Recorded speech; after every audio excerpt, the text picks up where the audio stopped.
ইরানে হামলার জেরে বিশ্ববাজারে অস্থিরতা। শুক্রবার আন্তর্জাতিক বাজারে ব্রেন্ট ক্রুড তেলের দাম $100 ছুঁই। সপ্তাহের ব্যবধানে বৃদ্ধি পেয়েছে 9%। বাজার স্বাভাবিক করতে উঠে পড়ে লেগেছে আমেরিকা।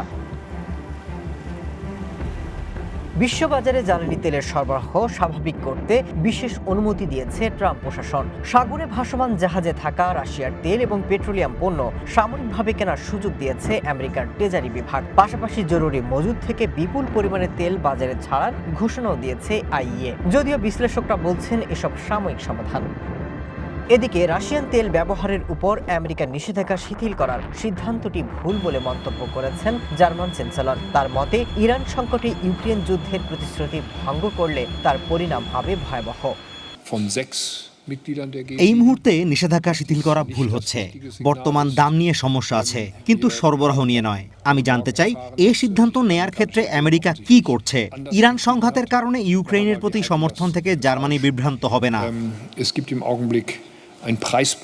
ইরানের সর্বোচ্চ নেতা মোস্তফা খামেনি হরমুজ প্রণালী বন্ধ রাখার হুঁশিয়ারি দিয়েছেন। এরই মধ্যে ইরাকি জলসীমায় একের পর এক তেলবাহী ট্যাঙ্কারে হামলার খবরে ইরাকের তেল বন্দরগুলোতে কার্যক্রম স্থবির। এমন অবস্থায় তেলের দাম আরও বাড়বে বলে মত বিশ্লেষকদের।